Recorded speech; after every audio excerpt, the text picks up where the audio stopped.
I still remember the night my parents called me a disappointment. It was raining so hard that the sound drowned out my sobs, but I could still hear my mother's voice echoing in my head. "You're useless. Emily, we're done wasting our money on you." I stood in the hallway, clutching the small suitcase I'd packed earlier, praying that maybe, just maybe, they didn't mean it. But my father didn't even look up from his chair. He just said, "If you want to live like a dreamer, go do it somewhere else." That was the moment I realized I didn't have a home anymore. My parents had always been strict, but this was different. I had dropped out of college to pursue design, something I'd loved since I was a kid. To them, it was a stupid hobby, not a real job. When I told them about the internship I'd gotten with a small clothing brand, they laughed, actually laughed, and said, "Internship? You mean unpaid labor?" That night, I packed my things quietly while they slept, leaving a note that said, "I'll prove you wrong." I thought they'd call. I thought they'd text. But days turned into weeks, and not a single message came. I stayed in a cheap shared apartment with 3 strangers, taking every freelance design gig I could find. Sometimes I'd go to bed hungry. Other times I'd cry into my pillow wondering if they were right, maybe I was useless. But then I remembered my mother's words, sharp like glass, and I swore I'd never give her the satisfaction of being right. I started sketching through the nights, sending designs to every small brand that would listen. I worked part-time at a diner to keep the lights on. Every rejection email hurt, but I didn't stop. I couldn't, because now my pain was fuel. Every no made me hungrier to prove them wrong. I had no family, no safety net, and no backup plan, but I had something stronger than all of that. I had the fire of someone who'd been thrown away and refused to stay broken. Little did I know, that same fire would one day make them come crawling back. The first few months living alone were brutal. I woke up every morning to the sound of traffic outside my tiny apartment, wondering if this was what freedom really felt like, lonely, cold, and terrifying. My roommates were kind but busy, and I didn't have anyone to talk to when my thoughts got too loud. Sometimes I'd stare at my phone, scrolling through old pictures of my family Christmas dinners, birthdays, vacations, and wonder how love could vanish so quickly. I wanted to call them, to beg them to take me back, but my pride held me still. Instead, I poured everything I had into my work. I designed clothes late into the night, sketching until my fingers cramped. I taught myself sewing through online tutorials because I couldn't afford classes. When I finally sent my first complete design to a small boutique, I waited by my email for days. They never replied. The silence hurt, but I didn't stop. I learned to survive on coffee, determination, and hope that one day all this pain would mean something. Then, one day, a local streetwear brand noticed one of my sketches I had posted online. They asked to meet. My heart raced as I walked into that small studio walls covered in bright graffiti and half-finished jackets. The owner, a woman named Layla, looked at my portfolio and said, "You've got talent, kid. Raw, but real." For the first time in months, someone believed in me. She offered me a trial project, designing a limited edition jacket. I threw myself into it like my life depended on it, and honestly, it did. I spent every waking moment perfecting every stitch, every line. When the jackets finally launched, they sold out within days. Layla hugged me and said, "Welcome to the team." I wanted to cry, not because of success, but because for the first time since leaving home I felt seen. That moment lit a spark inside me. It wasn't just about proving my parents wrong anymore. It was about proving me right, that I could make it, even without their approval. I didn't know it yet, but this small victory was only the beginning of something far bigger than I'd ever imagined. As months passed, my life began to change in ways I never expected. The small streetwear brand started to grow, and with it, so did my role. Layla promoted me to lead designer, trusting me with projects I once only dreamed of. I began attending fashion events, small ones at first, where I nervously stood among people who seemed so much more confident and experienced. But every time someone complimented my work, I felt that hidden part of me, the one my parents called useless, begin to heal. I was still living in that cramped apartment, still eating instant noodles most nights. But now my designs were being worn by real people on the streets. I'd walk past strangers wearing something I created and have to fight the urge to stop them and say, "That's mine." The first time I saw one of my jackets featured in an online magazine, I cried quietly in the dark. Not because I felt proud, but because I finally knew I wasn't worthless. My parents hadn't called once, not for my birthday, not for Christmas, not even to ask if I was alive. I checked their social media sometimes, saw them smiling in pictures with my younger brother, hosting parties, living as if I never existed. It hurt, but I told myself I didn't need them. Then one day everything changed. A famous influencer bought one of my designs and posted about it online, tagging the brand. Overnight my work exploded. Suddenly we were flooded with orders. Fashion blogs were calling me the next breakout designer, and people were sharing my sketches everywhere. Layla called me into her office and said, "Emily, we need to talk about expanding your line." My hands trembled when she offered me a partnership. A partner, the same girl her parents called useless. I could barely breathe. I walked home that night under the city lights, smiling through tears, whispering, "I did it." I thought about my parents then, wondering if they'd ever see my name somewhere and realize what they'd lost. I didn't know that moment would come sooner than I thought, and when it did, it would shake everything I had built to the core. It happened on an ordinary Thursday afternoon, the kind of day that felt too quiet before a storm. I was in the studio, reviewing fabric samples, when my phone buzzed with a number I hadn't seen in years. For a second, my heart froze. I knew that number by memory. It was my mother's. My fingers hovered over the screen as 1,000 emotions crashed into me all at once. Anger, fear, longing. I finally answered, and for a moment neither of us spoke. Then I heard her voice, soft but trembling. "Emily," she said, "it's been a while." I swallowed hard, my voice colder than I meant it to be. 3 years, actually. She gave a nervous laugh, the kind she used when she wanted to sound kind, but was really uncomfortable. "We saw something about you online," she said. "Your designs, they're really something. Your father and I are proud." Proud. The word burned. I almost laughed out loud. Proud now after calling me useless? After throwing me away like I was nothing? "What do you want?" I asked, my voice flat. She hesitated, then sighed. "We just thought maybe we could meet, have dinner. It's been too long, sweetheart."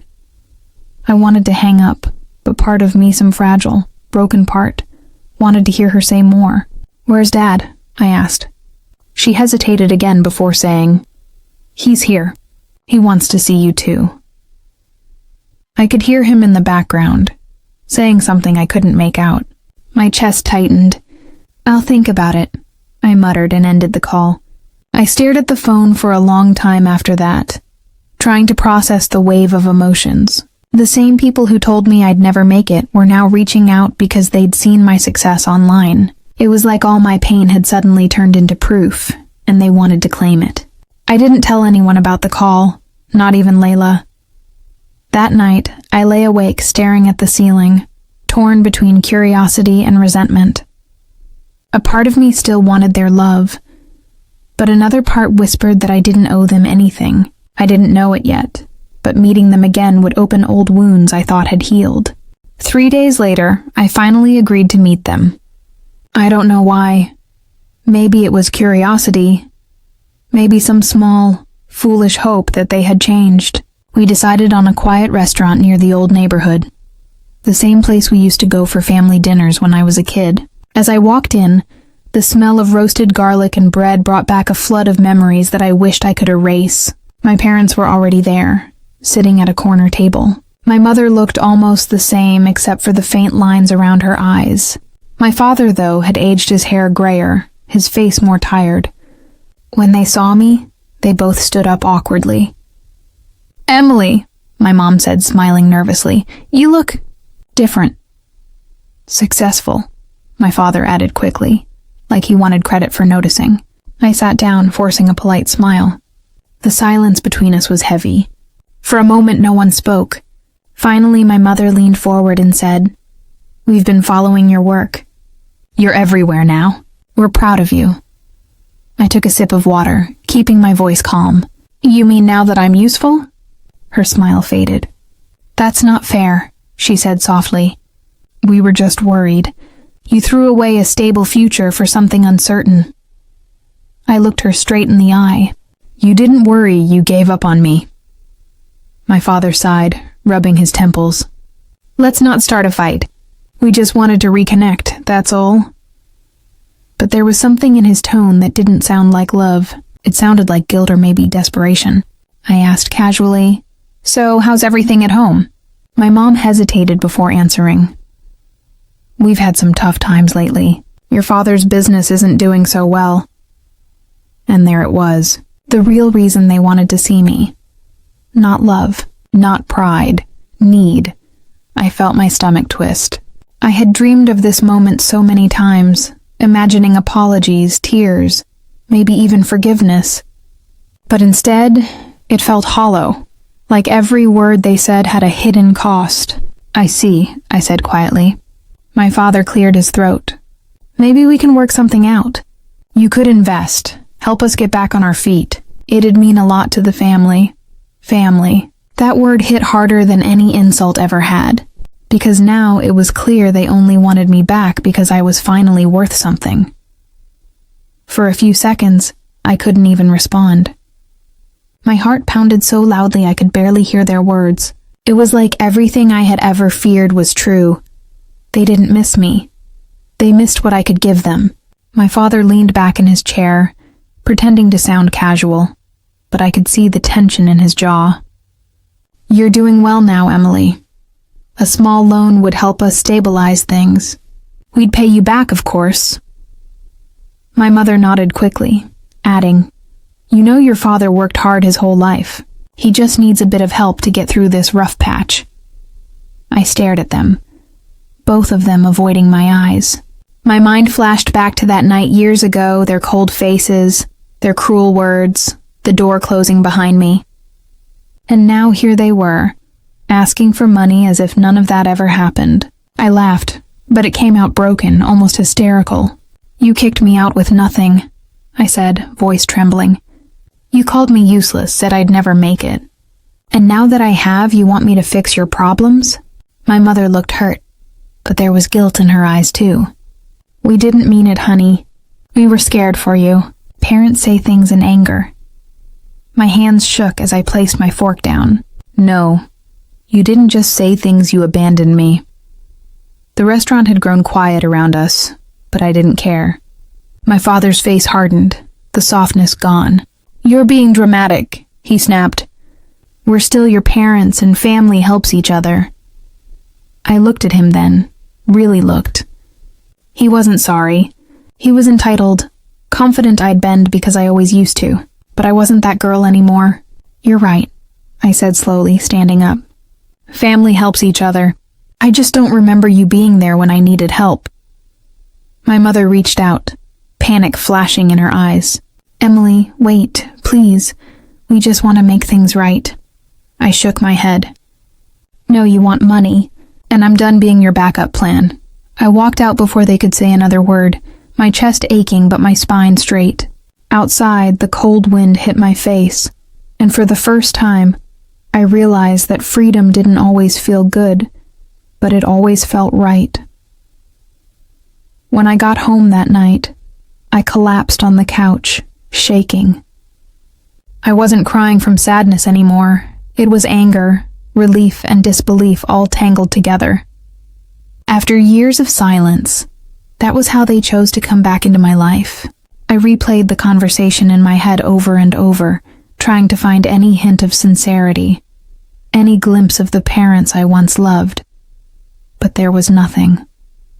Just manipulation wrapped in fake affection. I thought I'd feel empty after walking away, but strangely I felt lighter, For the first time, I had chosen myself over their approval. Still, a part of me grieved not for them, but for the version of me that kept hoping they'd change.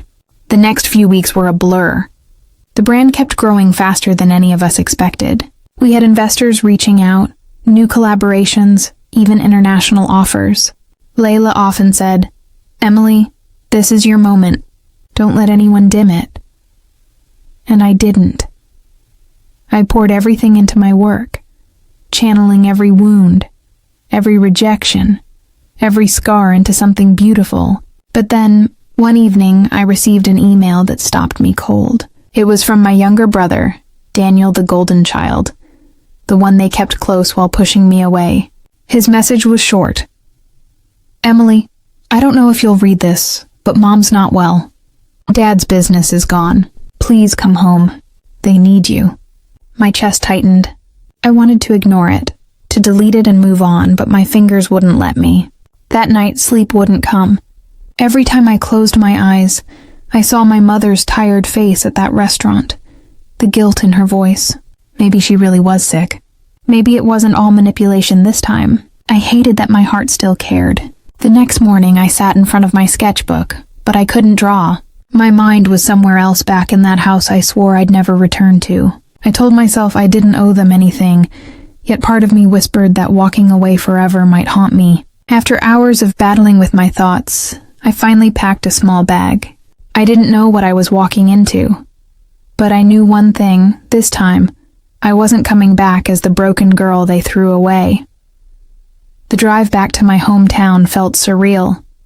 Every mile closer brought back old memories I had spent years trying to bury: the cracked sidewalks where I used to ride my bike, the park where my mom used to take me before everything changed, and finally the house I once called home. It looked smaller now, worn down, like time had stripped away all its pride. I sat in the car for a full minute before getting out, my hands trembling on the steering wheel. When I finally knocked on the door, it opened slowly, and there stood Daniel. He looked older, thinner, his eyes tired but kind. "You came," he said softly. I nodded, not trusting my voice. Inside, the house smelled faintly of dust and old memories. My father wasn't in the living room, but my mother was lying on the couch, wrapped in a blanket. She looked so fragile that for a moment my anger faded. "Emily?" she whispered, her voice weak but warm. I swallowed the lump in my throat and sat beside her. "Hey, Mom." She reached out, her hand trembling as she touched mine. "You really did it," she murmured. "You made something of yourself." Tears stung my eyes, but I didn't let them fall. "I had to," I said quietly. "I didn't have anyone else to believe in me." She nodded slowly, guilt flickering across her face. "We were wrong," she whispered. "We thought we were protecting you, but we were just afraid. We didn't understand your dream." I looked at her, unsure whether to believe her words, but for the first time they sounded real, not rehearsed, not manipulative. My father entered then, his posture slumped, his eyes shadowed by shame. "Emily," he said, barely above a whisper, "I owe you an apology." My heart thudded in my chest. I had imagined hearing those words so many times that I didn't know how to react now that they were real. "You broke me," I said, my voice shaking. "You made me think I was worthless." He nodded, his expression heavy. "And I'll regret that for the rest of my life." Silence filled the room. For once it wasn't cold or cruel, it was honest. And in that fragile honesty, I realized something powerful. Forgiveness didn't mean forgetting. It meant freeing myself from the weight they had put on me. That night I stayed longer than I planned. The house was quiet except for the ticking clock in the hallway, the same one that used to drive me crazy as a teenager. My mother drifted off to sleep, her hand still loosely holding mine, and for the first time in years, I didn't feel like a stranger in that room. Daniel made tea and sat beside me. "They really messed up," he said quietly, glancing toward our parents' bedroom. I nodded, staring into the steam rising from my cup. "Yeah, they did." He hesitated before adding, Dad's business went bankrupt last year.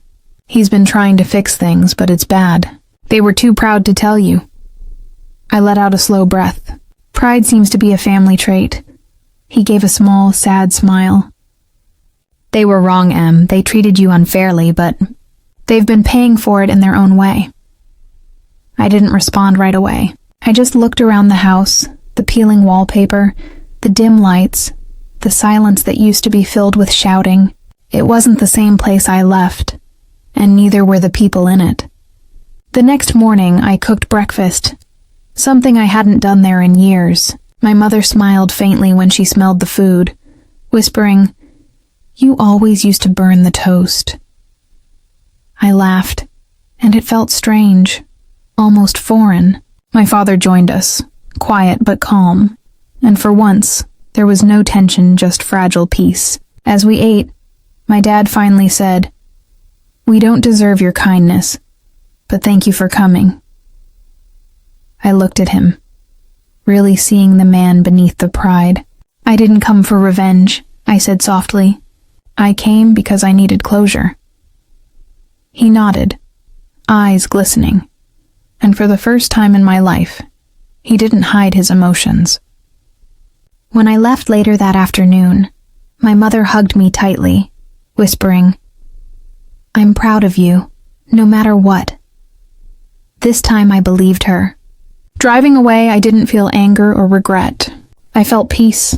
They might never fully undo the damage they caused, but they finally saw Menot as their failure, but as a person who survived them, and somehow that was enough.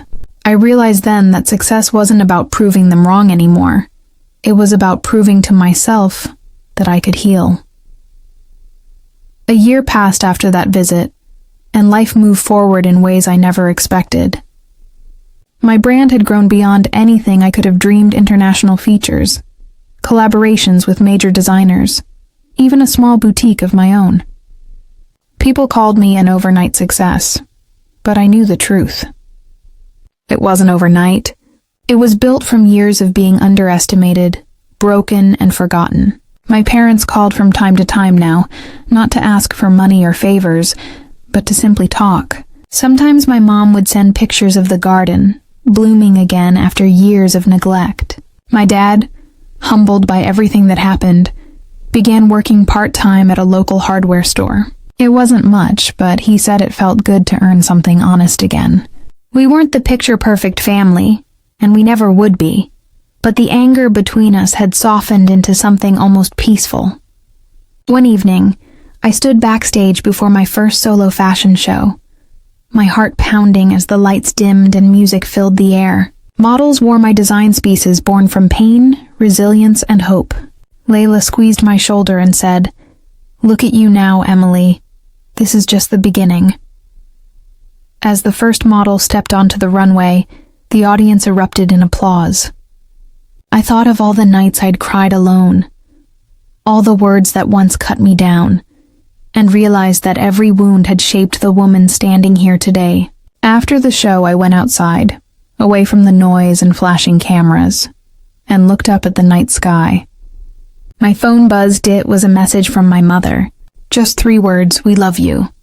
I smiled, tears blurring my vision. Maybe they'd never fully understand the damage they caused.